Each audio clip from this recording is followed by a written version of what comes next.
kita, banyak sekali hajat-hajat kita, doa-doa kita yang selama ini kita berdoa mungkin ingin dipermudahkan skripsinya, ingin dimurahkan rezekinya, ingin dimudahkan segala urusannya dan lain sebagainya. Tapi kok kenapa ya belum terwujud juga? Kenapa hidup kita masih gini-gini aja? Mungkin salah satu penyebabnya kenapa sulitnya doa kita terkabul adalah mungkin kita tidak menyertakan sholawat di dalam doa-doa kita.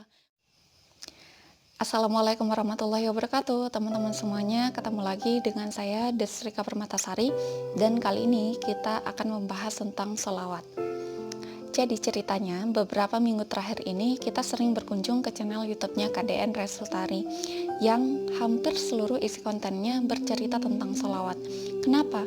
Karena dia adalah seorang guru honorer yang memiliki cita-cita, keinginan untuk membahagiakan orang tuanya dari segi finansial.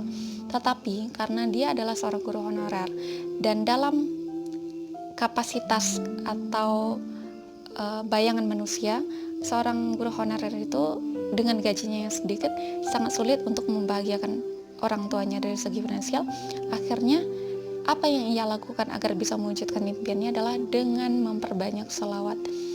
Dan akhirnya terbukti dari beberapa list-list impiannya, yaitu ingin membahagiakan orang tuanya, kemudian ingin mendapatkan gaji, misalkan gaji 5 juta per bulan misalkan, atau ingin jalan-jalan ke luar negeri dan lain sebagainya, akhirnya terwujud juga.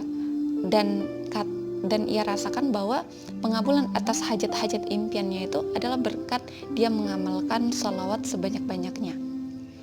Jadi teman-teman semuanya, sebelumnya kita juga pernah sering mendengar ungkapan orang soleh yang menyatakan bahwa jika kamu ingin sesuatu maka selawatin aja dulu, jika kamu ingin dipermudah rezekinya selawatin aja dulu, dan kalimat-kalimat senada dengan redaksi yang berbeda lainnya.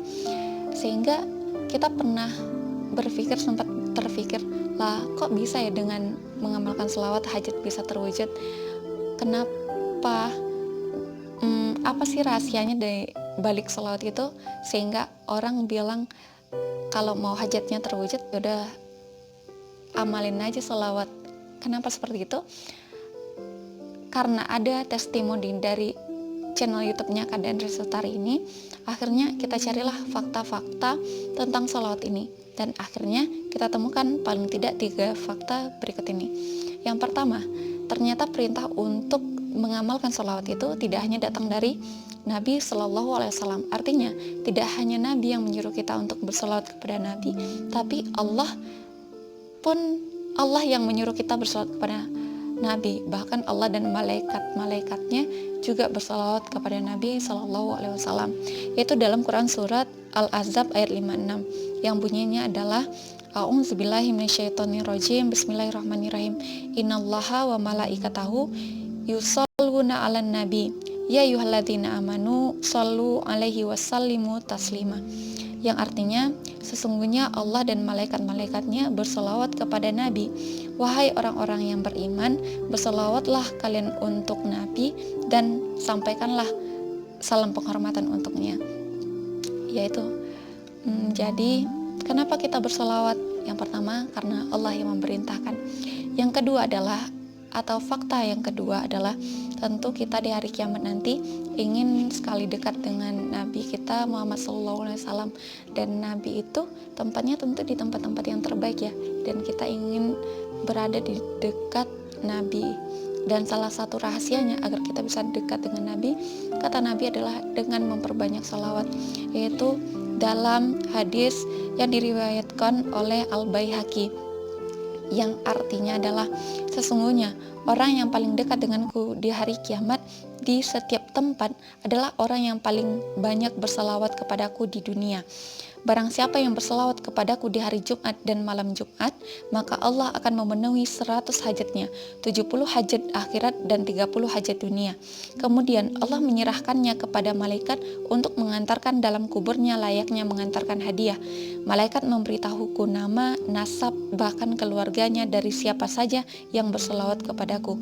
Kemudian aku tetapkan catatan di atas kertas putih yang ada padaku. Hadis riwayat Al-Baihaqi. Jadi itulah teman-teman semuanya, hmm,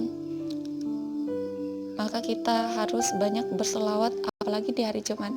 Bahkan kata Syekh Ali Jaber dalam bukunya Amalan Ringan Paling Menakjubkan menyatakan bahwa bahkan di hari Jumat ini kita diperbolehkan untuk meninggalkan seluruh zikir-zikir lainnya dan fokus pada bersolawat kepada Rasulullah Shallallahu Alaihi Wasallam, karena memang Rasulullah yang meminta kita untuk banyak bersolawat kepada beliau dari Jumat ini.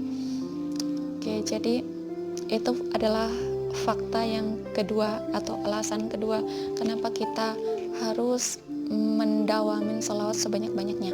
Fakta yang ketiga adalah dari hadis riwayat At-Tirmizi. Jadi teman-teman semuanya, kita tentu banyak sekali impian-impian kita, banyak sekali hajat-hajat kita, doa-doa kita yang selama ini kita berdoa mungkin ingin dipermudahkan skripsinya, ingin dimurahkan rezekinya, ingin dimudahkan segala urusannya dan lain sebagainya. Tapi kok kenapa ya belum terwujud juga? Kenapa hidup kita masih gini-gini aja? Mungkin salah satu penyebabnya kenapa sulitnya doa kita terkabul adalah mungkin kita tidak menyertakan salawat di dalam doa-doa kita, karena memang Nabi Shallallahu Alaihi Wasallam menyatakan bahwa sesungguhnya doa itu diam antara langit dan bumi, tidak naik ke atas hingga engkau bersalawat kepada Nabi Shallallahu Alaihi Wasallam. Artinya ya doa kita nggak sampai ke langit kalau kita tidak bersalawat kepada Nabi Shallallahu Alaihi Wasallam. Jadi mulai hari ini, jomlah mari sama-sama kita mengamalkan salawat, memperbanyak salawat. Semoga keajaiban-keajaiban atas bersalawat itu juga terjadi terhadap pengabulan atas doa-doa kita. Amin ya rabbal alamin. Allahumma sholli ala Muhammad wa ala ali Muhammad. Demikian saja, semoga bermanfaat. Mohon maaf atas banyak salah. Wabillahi taufiq wal hidayah. Assalamualaikum warahmatullahi wabarakatuh.